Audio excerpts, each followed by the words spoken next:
a trusted voice of truth and light. The narratives that mislead most of us aren't outright lies. They're the deliberate omission of facts that could give us a more complete picture. And a rally point for those who've accepted the reality that they are not sheep. The world needs your leadership, and the essence of leadership is using your influence wisely wherever you happen to be standing. This is the Bryan Hyde Show.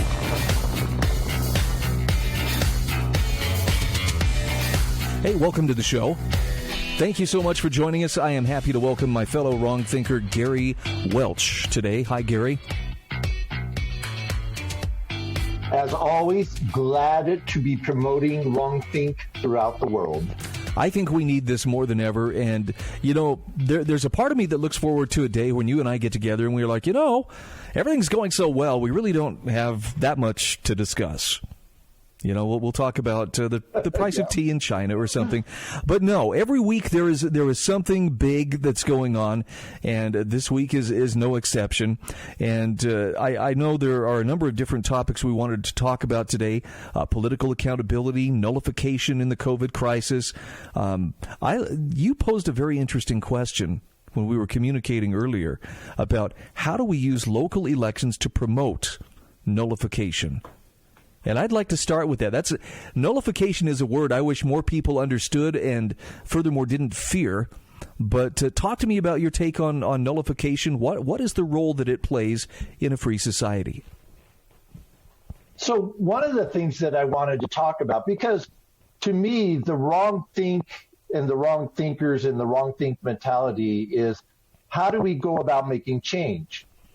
If all we're going to do is listen to talk show hosts like you and get on the radio and complain and gripe and say this is wrong and they shouldn't do this, and then spit out all these things that they should be doing and could be doing but they're not, nothing's going to happen. You have to start taking action. At some point, this has got to be you push, we push back. Because if we don't push back, they will continue to push. And this last year has been so critical in that they started pushing really hard. I mean, they're pushing us down on the ground, and they're thinking we can get away with this, and we have to push back.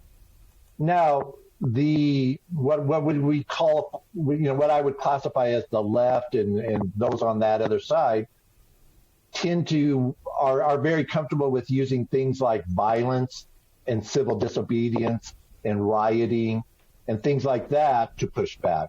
We, on the other hand, those of us that are law-abiding citizens, we have that frame of mind that we want to be good citizens and whatnot, tend to want to take a more gentle approach. But that's where I see nullification coming in. This is a Gandhi approach. In fact, I was going to start referring to you as Brian Gandhi because I would like for you to take that role.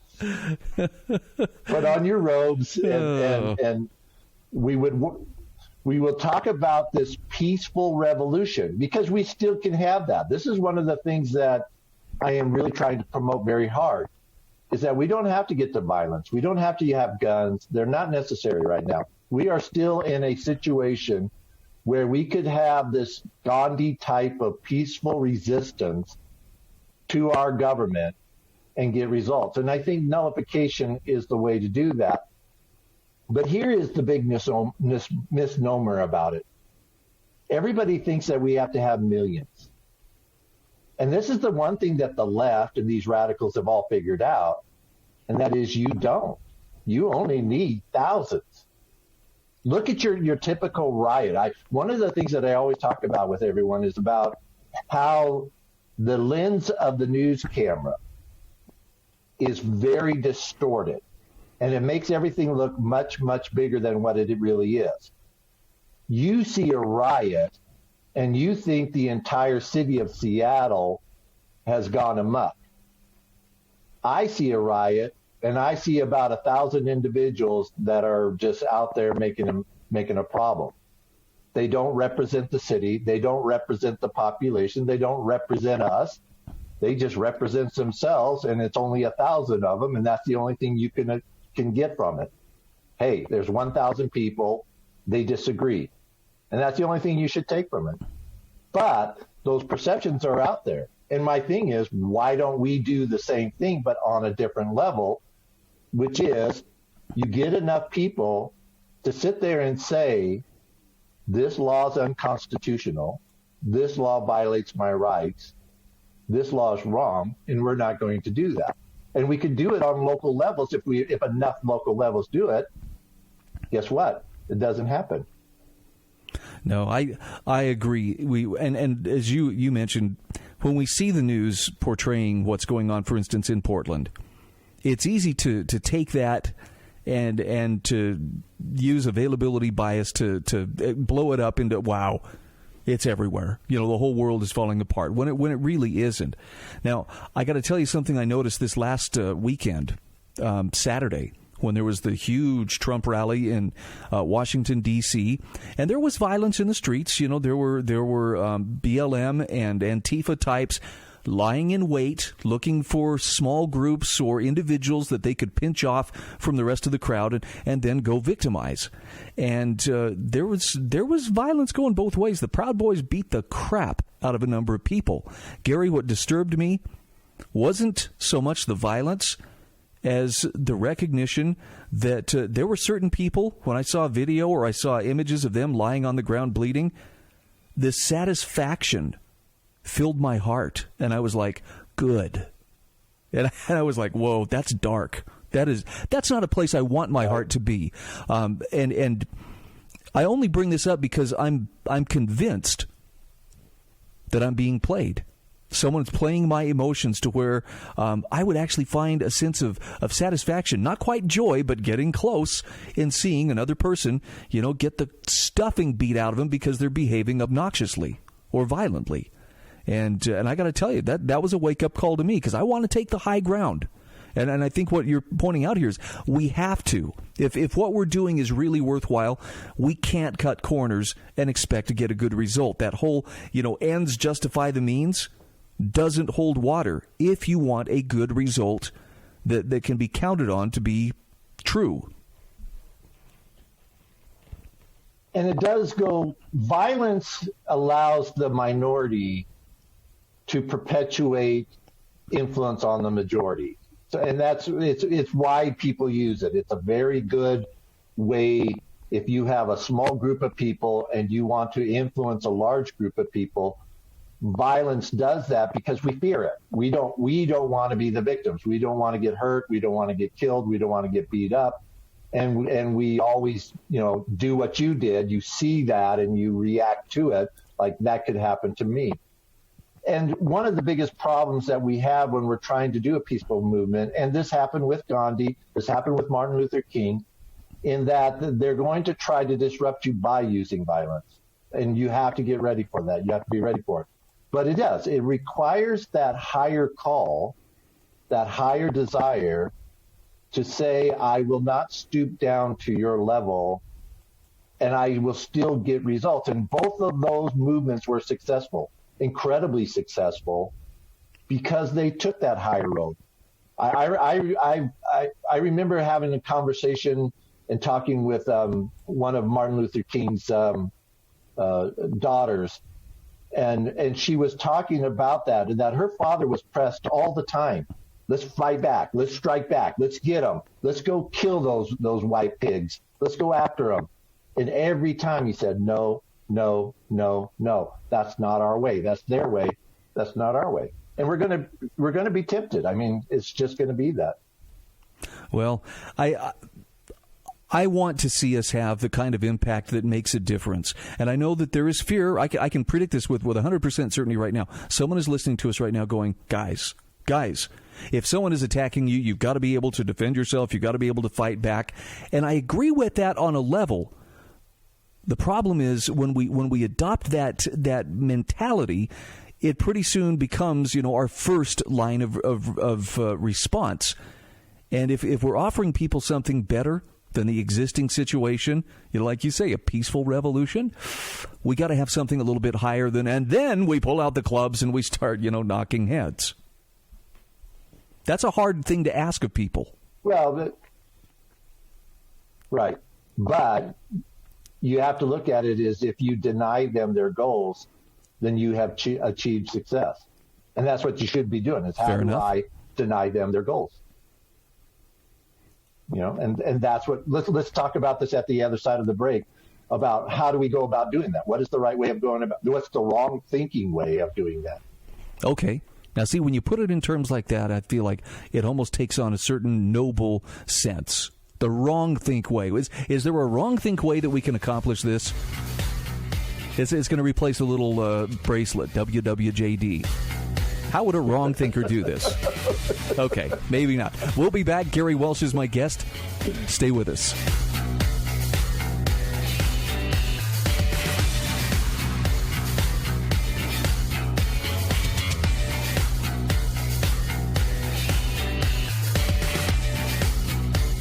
This is the Bryan Hyde Show.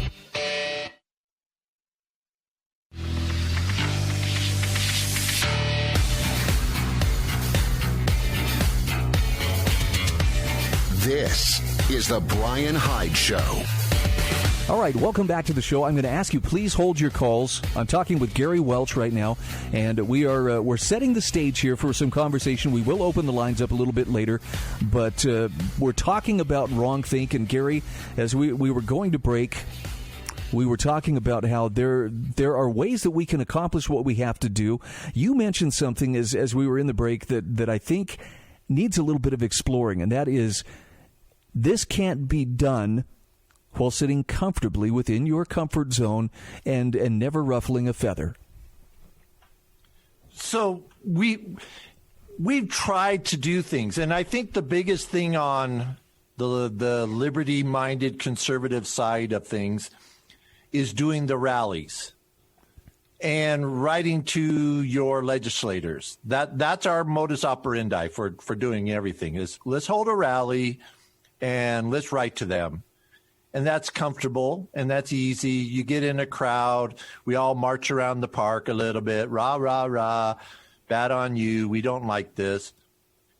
And that's all within our comfort level. But here's my point. What has that got you?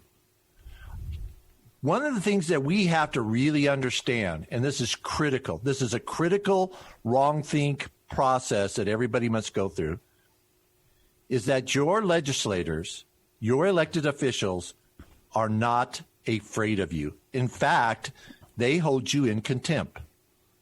You are nothing to them. And destroying your life obviously means nothing to them. That has been what rulers have done throughout millennia. And we know this. It makes them who they are and what they are.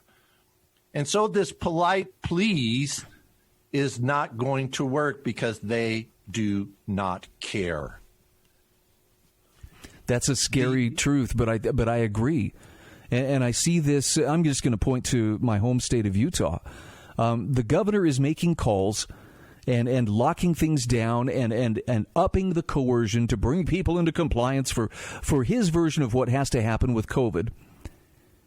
And he absolutely is unapologetic for the damage done, for the lack of scientific backing or proof that this is even having any kind of effect on slowing the spread of this virus. And it's dismissive. You know, he and the lieutenant governor, they turn off their cell phones, they don't answer emails, and yet they get incensed, and other people get incensed when protesters stand outside their homes with signs saying, "You're destroying our lives, you're preventing us from making a living." So I think you're accurate when you say they don't fear us. And some people think, well, just the mere act of being outside their home is a threat. In what world do you live that your presence poses a threat to someone who is using their authority to destroy your life? I'm just curious how that works. And if there is a threat involved, how can we not see the threat of state force or coercion being used against people who have harmed no one? But just for the sake of, well, we have to do something, we're just gonna roll the dice and shut this down and shut that down and tell you to social distance, call off, Thanksgiving. I'm sorry, that's a pretty one-way street, and it totally inverts the relationship that I know you've pointed out before, which is they work for us, but we've lost sight of that, and so they are, how can I put this, insufficiently impressed at the source of their power, which is we the people. And we are seeing a consistent escalation of that. You know, we talk about COVID as being a test case and not going down the conspiracy theory route, which I'd never like to do. But I do believe that there is a purposeful mythology that they are using to say, let's escalate a little bit more. Let's escalate a little bit more. Let's see how much more we can push. And I'm telling you, when you get to the point that they say, okay, we are going to incarcerate legally abiding citizens who have done nothing wrong, we are going to incarcerate them into their homes. I think that that's a pretty big escalation, and they got away with it. Let's just face it. They got away with it. They hid it like they always do. But we should be very afraid that they have gotten to that point, because they're not going to stop there. And where this really gets to the point where I wanted to push is they are now talking about mandatory vaccinations. And I have heard conversations saying something like, if you don't come in to your job and present them with a certificate saying that you were vaccinated, they don't let you come to work. Boy, yeah. Does that sound like something we've been discussing for a long, long, long time? You know, I see it coming too. And again, I'm going to come back to the question. This is why you and I are talking. So what do we do about it? You know, violence in the street is not an option to me. I'm not ready to go and visit violence on people, even though I think that they're wrong, and I think that at some level I'm justified in defending myself. But I'm not to the point where violence is the key. I'm struggling to wake up the people who, for some reason, have this curious, fatal blindness to what's being done to them and actually are grateful. It's like they have Stockholm syndrome, and they identify with their kidnapper or, the person who's holding them hostage, more so than they identify with their own sense of my freedoms and self-determination are being taken from me. Well, and then this gets into the point of the comfort zone and the wrong thinkers and my lens theory that I was talking about, and that lens is very distorted. So what we need is a minority. We don't need everybody, but we need a large enough group that says, I am willing to escalate. Now, there is a difference between escalating the argument and violence. You don't have to threaten necessarily, although in today's world, saying you're wrong is threatening. Right. So we have to just get over that. But, you don't have to be violent. You don't have to break laws. You don't have to get on their property or things like that. But I do see us needing to escalate our resistance to this. And the process that has always been successful is those people, those small groups that went into, like the blacks going into white-only restaurants and sitting down. They didn't do anything. They went in, they sat down, and they said, we want to be served. And everybody attacked them, and everybody got mad at them and did all those other things with Called them names, right? Yes. But it made the news. It got the thing out there, and over time, that public opinions had to change. And what I am getting at is that we need to do something different outside of our comfort zone to start saying this is wrong. Right now, everybody is going along with this. But like with everything else, over time, if you keep saying it, if you keep pointing out the truth, eventually everybody wakes up and goes, oh, hey, wait a second, we should be changing. Agreed. And I guess what we're trying to do right now is, well, it's twofold. We're trying to wake people up to the fact that what's happening is not a proper function of government. It's not consistent with government that is governing with the consent of the governed. These things are being done without the consent of the people whose lives are being affected negatively. But there's also a duty that we have to make a principled stand. And as you pointed out, it means that you have got to be willing to swim against the tide, because right now it's clear a majority of people are scared out of their minds and they're behaving irrationally. And I'm sorry if that sounds judgmental or if it sounds condescending, but we don't do our best when we're operating from a position of fear. And fear makes it easier for those who are power seekers and opportunists to hack our brains. So if you're not able to deal with the discomfort of being called names or misunderstood or maligned or otherwise misrepresented, you're going to have a really hard time making any kind of an effectual stand for your freedom, no matter how peaceful you happen to be. Yeah, so we discussed the what. When we come back from the break, let's start discussing the how. I'm with you. Let's do it. Gary Welch is my guest. We'll be back right after this.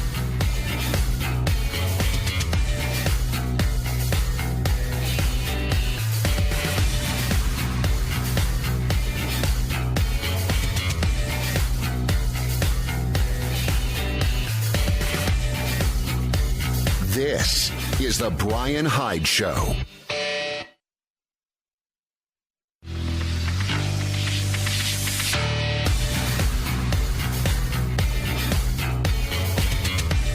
This is the Bryan Hyde Show.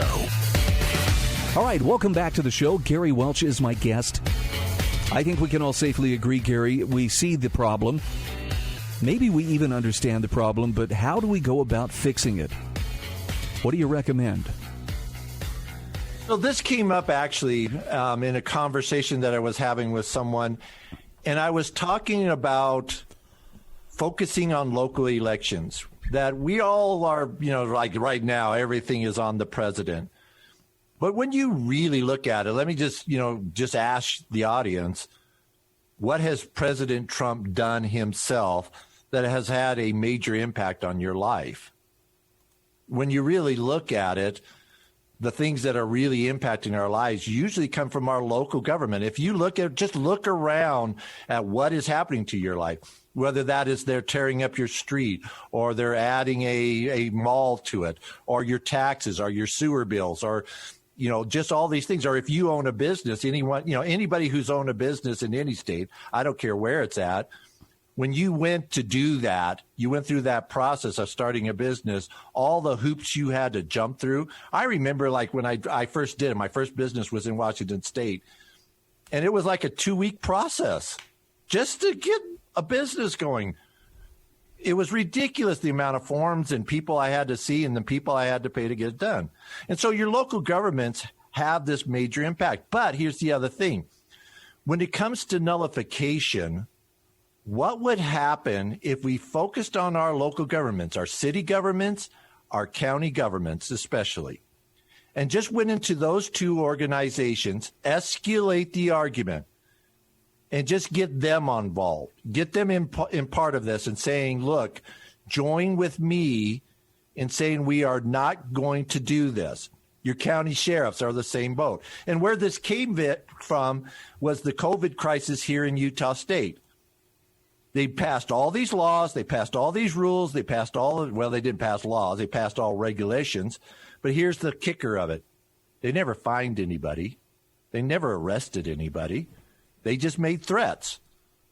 And when people stood up and said no, nothing happened. I like that. There you go. So what would happen, and this was my argument, what would happen if, let's say, in the state of Utah, Governor Herbert comes out and says, I'm shutting everything down. And every city and every county government said, no, you're not. Oh, you could try, but we're not going to enforce it. And the county sheriff said, yeah, I'm not doing it. And all the police departments said, I ain't going to enforce it.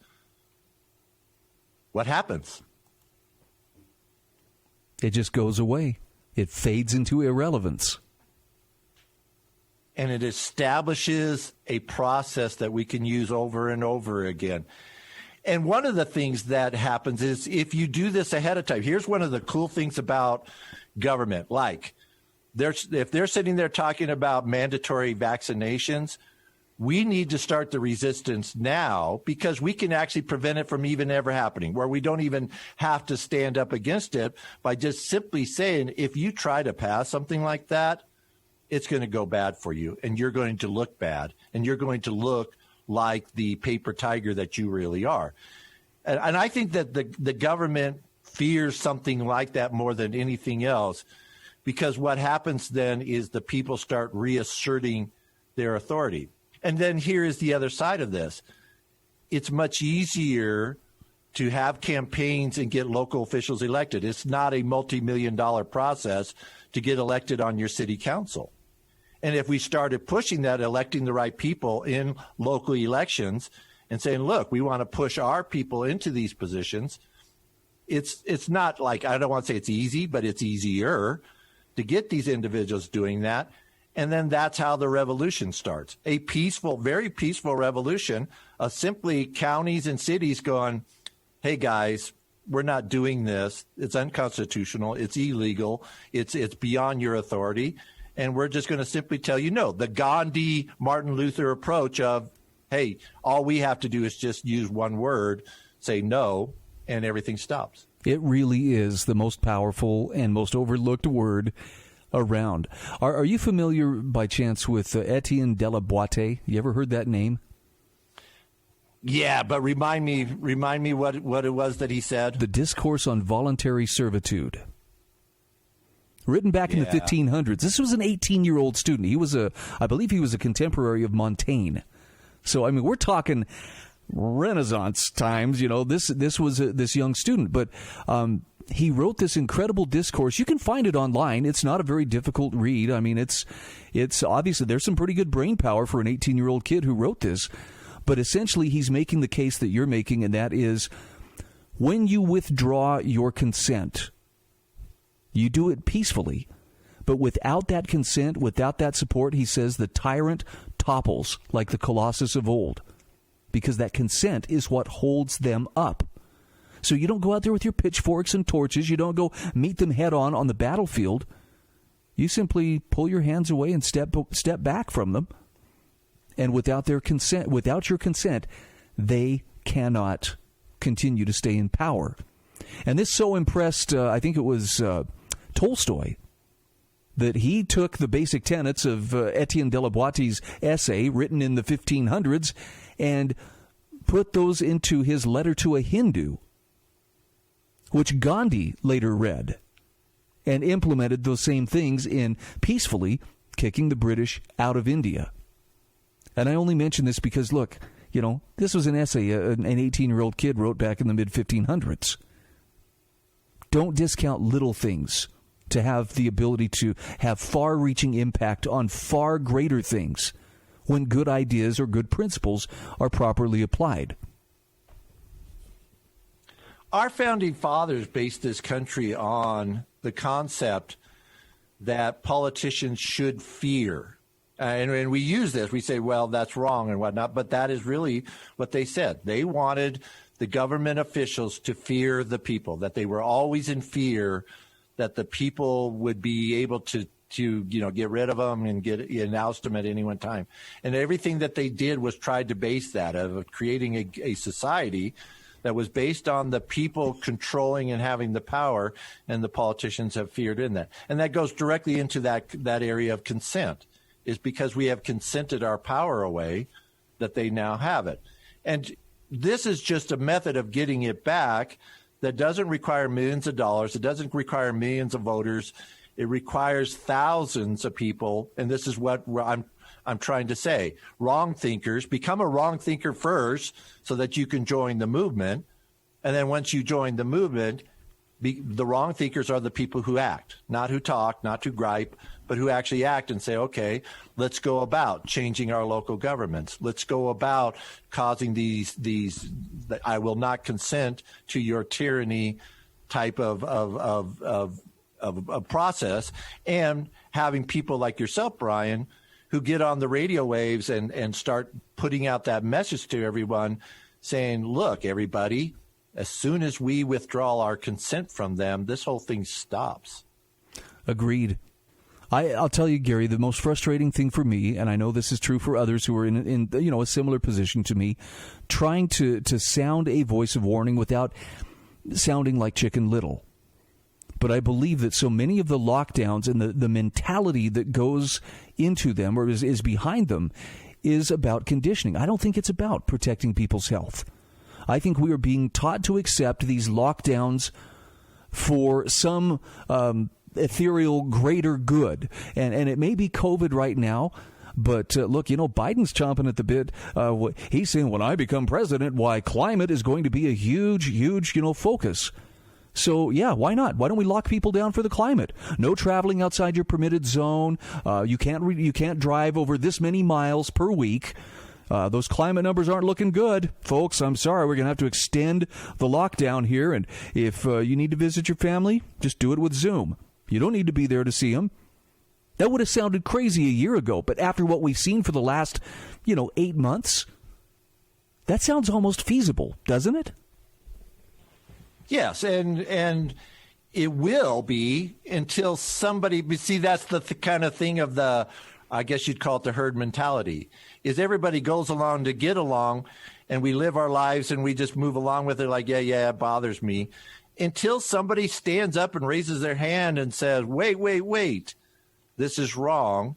And then all of a sudden people wake up, But one of the things I guess we can, and we'll talk about this again, is patience of having that ability of saying, look, this is not going to happen overnight. It's not. And people who are wanting to make a difference have got to be in this for the long haul. That idea that we can solve this in 22 minutes with time for commercials, no. This may take generations, actually, to get everything, back on track. But the point is, it can be done. Somebody just has to be willing to make a start and then see it through. Gary Welch is my guest. We'll be back right after this.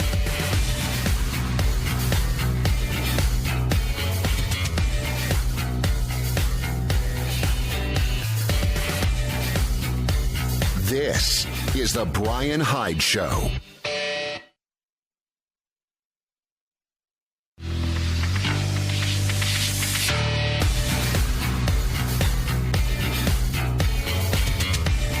This is the Bryan Hyde Show.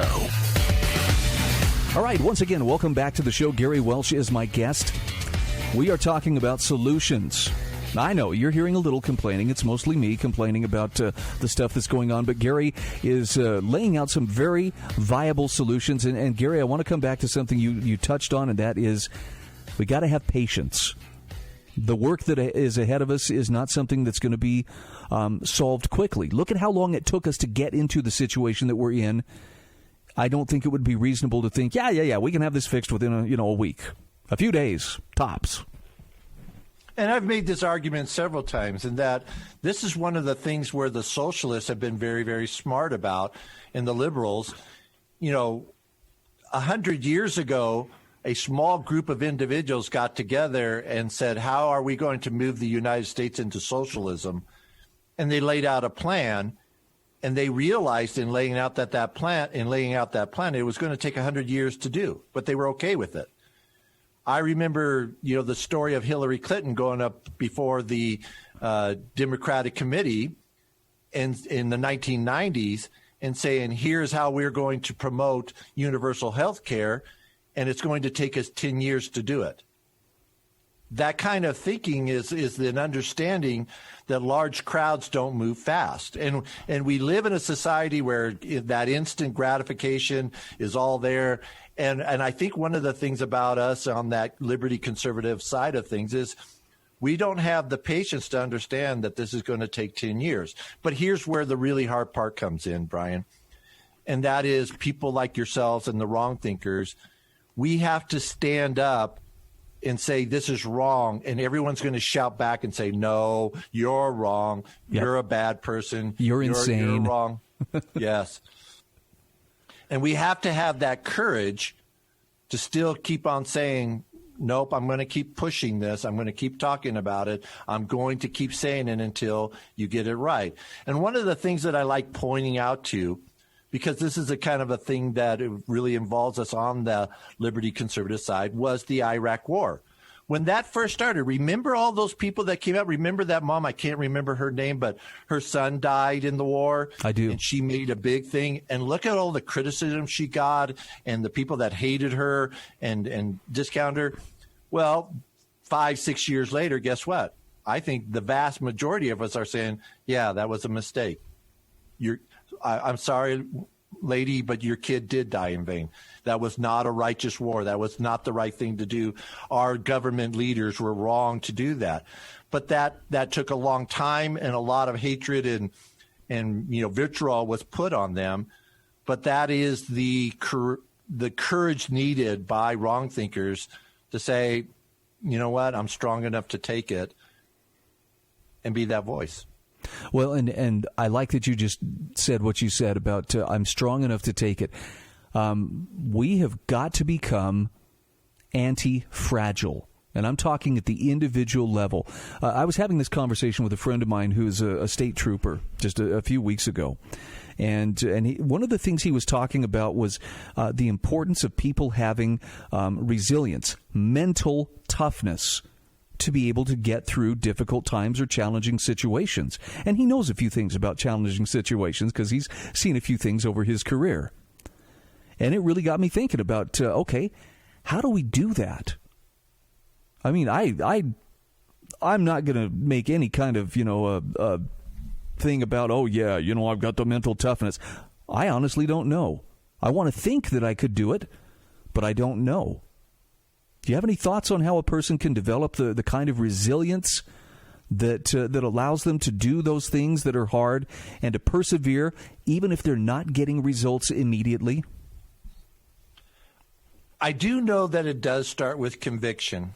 You have to be absolutely convinced that you are right and willing to take those criticisms and those arguments and not believe them. And I was bringing up in a Facebook example with Bryan off the air where, we get on Facebook and we put our comments out there, and then you get these 20 people, the trolls that come on and attack you, and we wither. We go, well, okay, everybody hates that idea. It's wrong. No, it's just those 20 idiots that were on Facebook on that at that time that didn't. You don't know what the other 350 million people think. You just know what those 20 people. But because of that, we don't get that instantaneous, confirmation that we were right. We kind of wither out. So that conviction is saying, I don't care that you say I'm wrong. I know I'm right. And in knowing that you're right, it's because you are basing it on strong foundations. That's an absolute critical part. Hitler thought he was right. But, the difference was he didn't have a firm foundation that he was going on, that he was working off of. And we are working off a very firm foundation of liberty, freedom, individual rights. That is a very, very firm foundation. I can feel very confident in saying, look, as long as I'm standing on that side of the line, I'm standing on the right side. It's not the same thing as asserting I'm right about everything, so shut up. There's every person I know who is a person of conviction is also a person who has a degree of humility. And that's what tempers that conviction. That's what keeps them from being arrogant. But, on the one hand, some people are like, well, you got to keep an open mind. And yeah, you do. But there comes a point, some people go around so open-minded, they never really can commit to anything. They wander around in a constant state of indecision. Well, what could it be? Truth is relative. Your truth isn't my truth, that kind of stuff. I'm just saying, at some point, it's okay to commit to the truth and to hold to that truth until something comes along that either adds to it or clarifies it to where it's necessary to adjust your point of view. And there's nothing wrong with being a person who has that kind of conviction. It doesn't mean you're being inflexible. It just simply means that somewhere along the line, you paid the price to understand what you understand. And I love how you put it. That's not something somebody can take away from you. If you've won that battle, you don't have to prove anything to anybody else because you've already defeated your biggest foe, and that is the person looking back at you from the mirror. Right.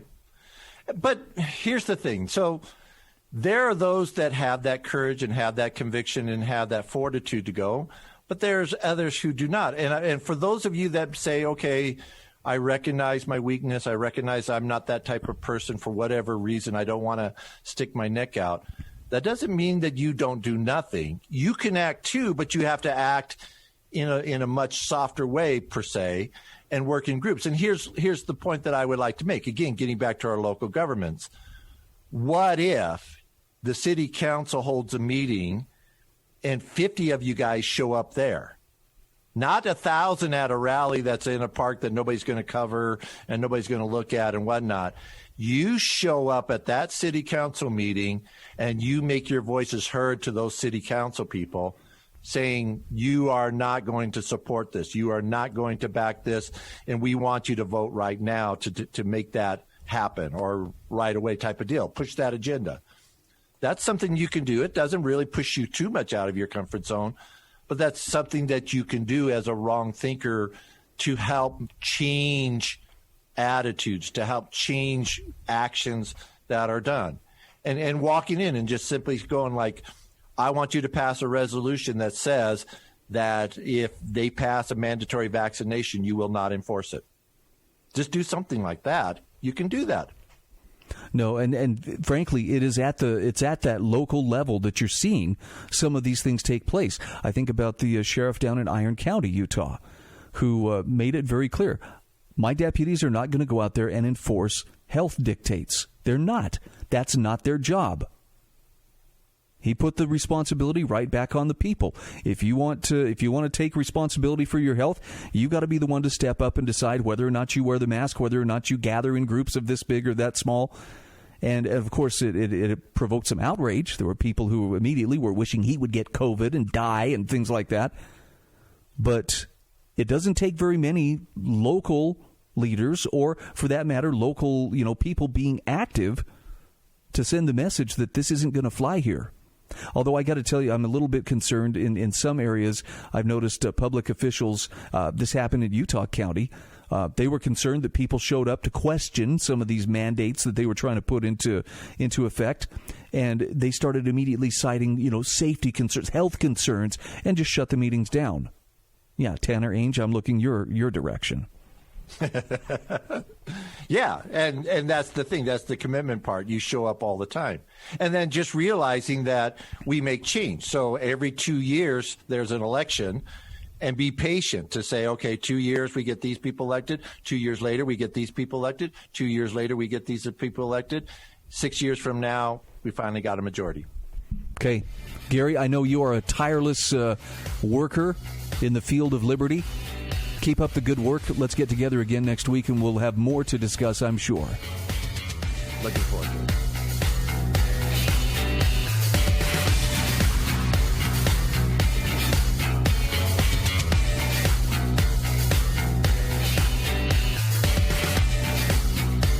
This is the Bryan Hyde Show.